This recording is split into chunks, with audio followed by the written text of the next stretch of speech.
long time ago, I decided that I wanted to go deeper into the philosophy of veganism. And any philosophy is never going to be completely defined by a simple definition. The definition is the starting point. Then you need to go into the principles, the core principles, which in philosophy you call them axioms. Axioms are those statements that those following that philosophy believe, whether they believe by common sense, by evidence, by logic, doesn't matter. They are convinced, they're convictions. And I looked around which were the axioms, the five, or look for five, that all vegans of all types that I met clearly believe. And I identified five. And I did the same with the philosophy of animal rights too, in an article I wrote about the axioms of animal rights, which are different, they're not the same. And the ones of veganism, the first one is ahimsa, the most important one. Ahimsa is a Sanskrit word that means do no harm or non-violence. For me, it is essentially that not harming others or trying not to harm others is the basic moral baseline. So this is the minimum we can do. Attempt not to harm others. This is the most important one for me. It's not a reduction of suffering. This is animal welfare lingo. It's not reduction. It is not suffering we're talking about. It's harm, meaning there's an agent that harms another one. So this is what we stop. The agent should stop harming the other one. The second one is the animal sentience one, which is that all members of the animal kingdom are sentient beings. We don't make distinctions. We don't only say that the primates are sentient beings. For us, for all vegans, we consider all members of the animal kingdom sentient beings.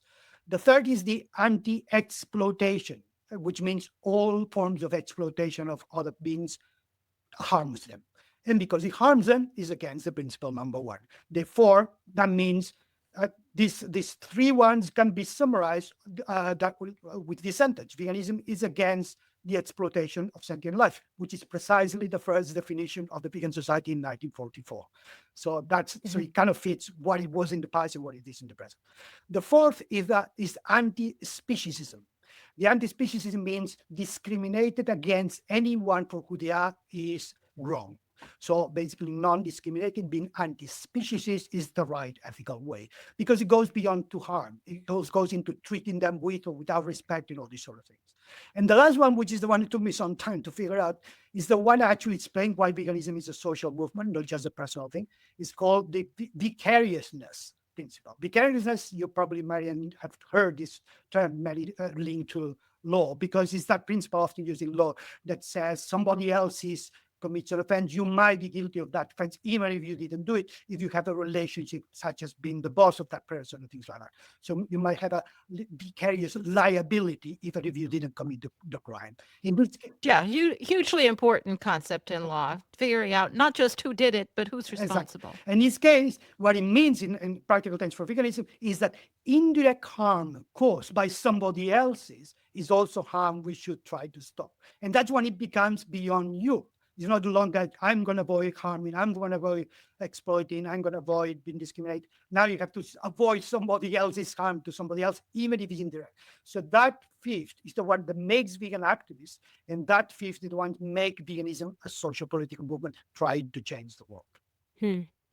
So let's just stick with that fifth axiom for a moment, because in your discussion of that, you point out that the reason vegans do not use animal products or use services where animals were exploited is not to reduce the supply by reducing the demand. This is as you say, a narrow-minded capitalist approach that we often have believed, but because otherwise we would be complicit of the harm the exploitation causes. So it's a philosophical reason, not an economic reason. That's I believe, according to you. You'll have to correct me if I'm wrong. But I feel like you're talking about a common misconception of the reasons for veganism that is embraced by many non-vegans as an excuse to not be vegan. Like, it's pointless, it's hard, it would be totally ineffective, so why bother? Tell me your thoughts. Yeah, no, you got it right. So the reason why people don't become vegan could be very diverse, but the most important one, perhaps, and the one less discussed, is because they're comfortable with the life they have. And we vegans say we're going to change the world, and we are like me, vegans, black and white, like me. We are not going short. We say we're going to change everything, every single aspect of the world. The politics, the consumerism, the way we treat each other, the way we treat the environment, the way we treat other animals, and the way we treat everything course, people say, no, I don't want to change anything. As people tend to not to want to change the status quo. Well, that's exactly the challenge that we always progressive movements have. We have a stable status quo that is conservative, doesn't want to change, and a minority of people that is pushing for a change. And veganism is one of the leading progressive movements these days that we want to change everything. Of course, we have a reaction, but the solution is not saying, oh, okay, let's lower the goals until they're going to say, fine, I'm happy. Because if we do that, the only thing they're going to change is the minimum possible. So they still consider that nothing has changed. They still consider they can eat the same thing, they can do the same thing. And that is not really changing the status quo. That's only removing the guilt of recognizing that the status quo is incorrect. So I think we have to be strict as well in not reducing our goals and having vegan goal as the goal of the future. That makes me both a radical and an idealist. And I accept this with honor. I hope nobody thinks that I'm less than a radical or less than an idealist. Radical means I want to change a lot. And idealist means I'm looking for something I haven't seen yet, an idea that doesn't exist, but nevertheless, that's where I'm going. Because I'm not a pragmatist. I'm not just looking at solutions for now. I'm looking for a change in the future. I'm working for not this generation, not the next, not the fourth or the fifth that will change the vegan world. And that's quite far away, so I can only work with an idea. But that's what many vegans like me, we work on that premise of changing a lot for a future that is quite far away. Most people don't do that. Most people don't think about the future, especially if they don't see it. And they don't think about changing. So that's why we find in a position. But how can we change that? Well, we're not going to change it through persuasion, I don't think, because they're stuck into the ways. We're actually going to change it by us growing in numbers, us meaning the radical animal rights vegan idealists, and other people looking at us from a distance saying, you know what? I want to be like them. So they look in the right track. They look decent people. They look that they're the ones achieving the things that I'm more proud of in this world. So I want to be a decent human being. I'm going to join them. So it's not about persuading them if they don't want to be. It's about attracting them to our way of thinking. And for that, our way of thinking has to be pristine, has to be nice, has to be good, has to be embracing other cultures, has to be open, has to be energetic, optimistic, and it has to work. And that's what we need to do as a vegan, show that what we do works and what we mean is meaningful.